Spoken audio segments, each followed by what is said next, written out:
Hi all, welcoming our distinguished delegates, respected organizers, my esteemed colleagues, and fellow changemakers from across the globe. It is both an honor and a responsibility to stand before you today at this crucial juncture in human history. We are gathered not merely for dialogue, but for purpose, a shared mission to forge our path towards a greener, more sustainable world. This is not just a theme, it is the call of our time.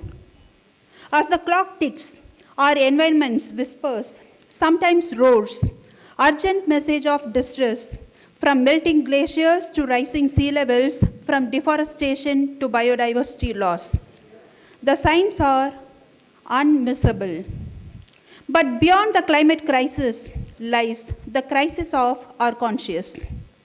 One that challenges ours is to act and our capacity to innovate our wisdom.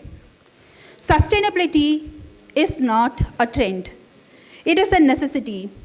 And it is far more than planting trees or reducing plastic. It is about balance between people, planet, and profit, between growth and preservation, between consumption and conservation. The United Nations defines the sustainable development as meeting the needs of the present without compromising the ability of our future generations. But let's go a step further. Trust sustainability is intergenerational empathy in action. It is love for those we may never meet. Let us talk something about renewable energy reduction and revolution. Solar, wind, tidal, and geothermal energy have moved from the fringes to the mainstream. Innovations in battery storage and smart grids are making clean energy more accessible and reliable than ever before. In fact, I'm reading out the thesis, which was recently published in UNESCO by me, and in fact, I won an award as a world's best women engineer leader for environmental sustainability. So I have taken up this thesis, and this is a very fantastic moment for us to understand the importance on how well we can build the greener zone, and each and every one of us could take the responsibility of it without any dependency on our government. About green architecture and green cities, urban development no longer has to mean environmental degradation. From vertical gardens to carbon neutral buildings, cities are reimagining their footprints. Circular economy models are transitioning from linear table make dispose models to circular systems where waste becomes a resource. Companies like IKEA and Apple are now designing for disassembly and recyclability. Precision farming, plant-based proteins, aquaponics, and regenerative agriculture are transforming the way we grow and consume food. Technology for conservation includes artificial intelligence, satellite imagery, and drones, which is being used to monitor deforestation and to track endangered species and manage water resources effectively. But innovation is not just about high-tech solutions. It is about thinking differently, acting responsibly, and collaborating between sectors and borders. While technology is a great enabler, the climate is a great sustainer. A greener world cannot be built by policy alone. It must be built on values, indigenous knowledge, local traditions, and grassroots movements have long practiced sustainability, often out of necessity. There is wisdom in simplicity. Importantly, there is power in community. From the forest conservation efforts of tribal communities in India to the zero waste life cycle movements in urban Europe, we see that the sustainability can be deeply cultural. We must preserve and integrate these live examples into our global frameworks. Empowering local communities, especially women and youth, is crucial. They are not just beneficiaries of change mechanisms or essential tools, but no country can go it alone. We all will have to get integrated and work together for this great mission. International cooperation, as seen in Paris Agreement and the COP summits, must be backed with accountability and transparency. We need enforceable commitments, not just ceremonial promises. What's happening in today's politics? Moreover, we must ensure that the sustainability efforts are just, meaning they include developing nations, marginalized communities, and vulnerable populations. Let us remember, once again, let us remember climate justice is a social justice. The road to sustainability is not without obstacles. Political short sightedness, economic interests that resist change, technological gaps in developing countries, public apathy, and most importantly, misinformation. Let us not fall into the trap of greenwashing, where appearances of sustainability are more valued than the real impact. Sustainability should never be a marketing strategy. It must be a, it must be a moral commitment. So, what do? We educate ourselves and others. We innovate with empathy and purpose. We collaborate across nations, sectors, and ideologies. And most importantly, we act because the cost of inaction is the price of the next generation, which should never have to pay. If you want to change the future, we must begin by changing the way we educate our present.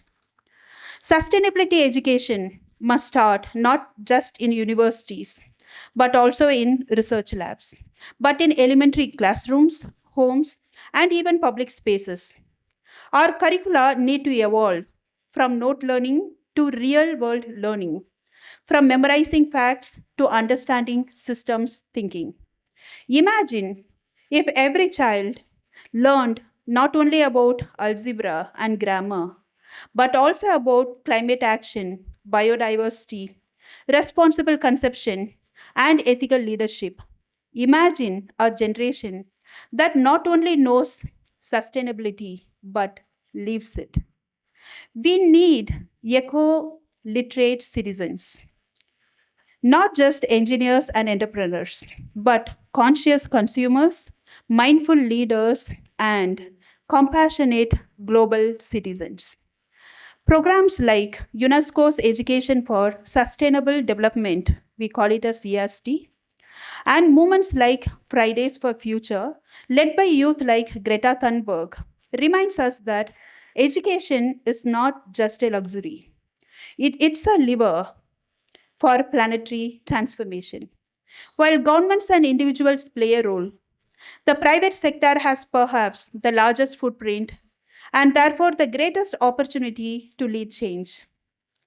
We must have heard about corporate social responsibility, taking care of social awareness, importance, welfare, and it should evolve into corporate environmental accountability.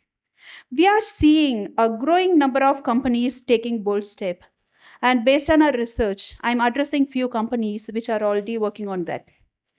Patagonia, they donate profits to environmental causes. Unilever, they are working towards fully biodegradable packaging. Tesla, they have shifted the automobile industry's trajectory towards electrification. IKEA now invests in solar and wind farms to offset into energy consumption. More than ever, green entrepreneurship, since most of us are entrepreneurs here, So I would definitely wanted to address this particular point in this forum. More than ever, green entrepreneurship is arising. Young innovators are creating eco-friendly solutions, biodegradable plastics from seaweeds, vegan leather from pineapple waste, apps that reward carbon footprint reduction, and blockchain systems from transparent carbon tracking. The future of business is green and should be green. And those who do not adapt has to be left behind by principle and by protocol. Cities are both the problem and the solution. By 2050, more than 68% of the world's population will live in urban areas. This means we must rethink urban planning entirely. Sustainable cities must include public transportation systems that is fast, affordable, and electric, green spaces that enhance mental health and purify air, water harvesting and zero waste prawns, smart traffic and energy efficient street lighting. Let's learn from cities like, based on our research, Copenhagen, which aims to be carbon neutral by 2025. How awesome would it be? Singapore, which has vertical gardens and a highly efficient public transport system. Brazil, known for pioneering bus rapid transit, BRT, and urban forestry. Sustainability, once again, should not be a luxury. It must be embedded into the DNA of our urban infrastructure. A greener world is not just about reducing carbon, it's about restoring life. Every species plays a role in the ecological balance. Yet we are losing biodiversity at an alarming rate. The Amazon burns, the coral reefs bleach, and endangered species face extinction daily. Rewilding initiatives in Europe, mangrove replantation in Asia, and large scale conservation projects in Africa are beacons of hope. But we must go even more further. We must create more wildlife corridors to connect fragmented habitats, community based conservation, where the locals are stakeholders, policies to curb illegal wildlife trade and overfishing. Let us remember protecting biodiversity is not just ethical, it is essential. Technology, if used responsibly, can be one of the greatest allies in the climate fight. So, two, three important technologies which we currently use for greener zone could be everyone knows artificial intelligence, blockchain, and digital twins.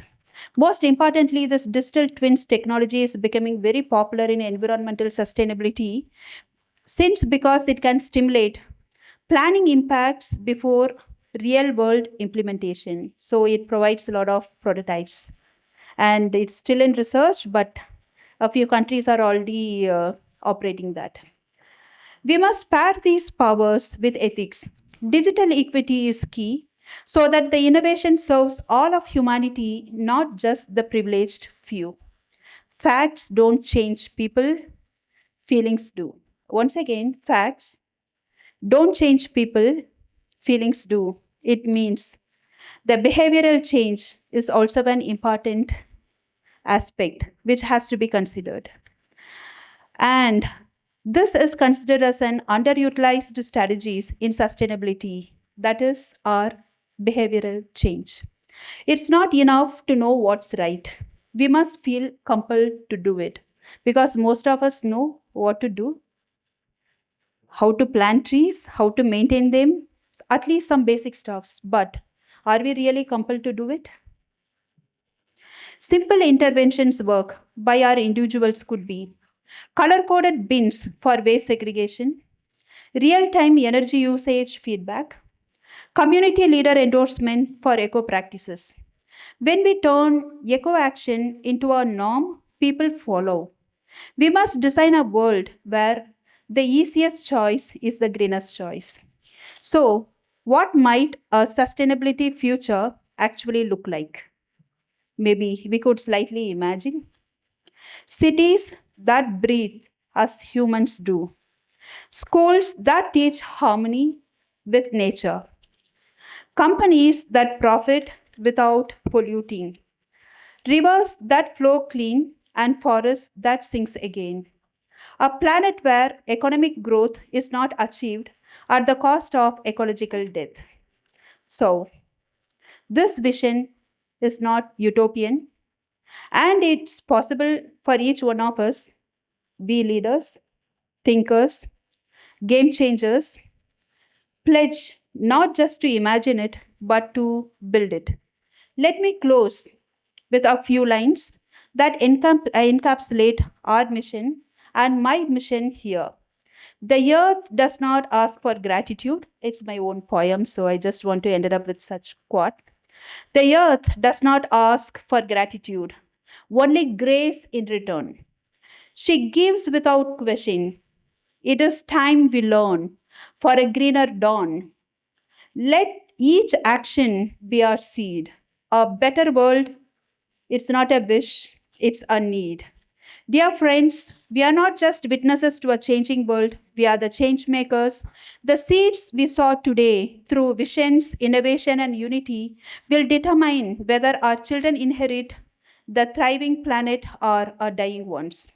Let our legacy not be of regret, but of resilience, not of exploitation, but of harmony, not of depletion, but of hope. Together, let us move boldly towards a sustainable future where the earth breathes freely and every life flourishes. Thank you. Thanking the cluster of awards team for this. Thank you.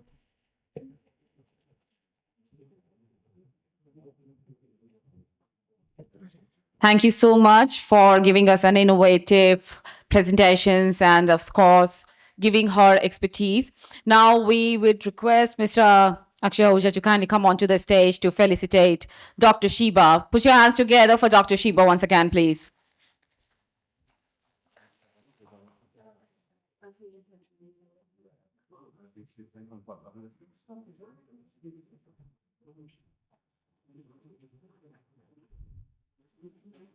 We always say think bigger, think greener.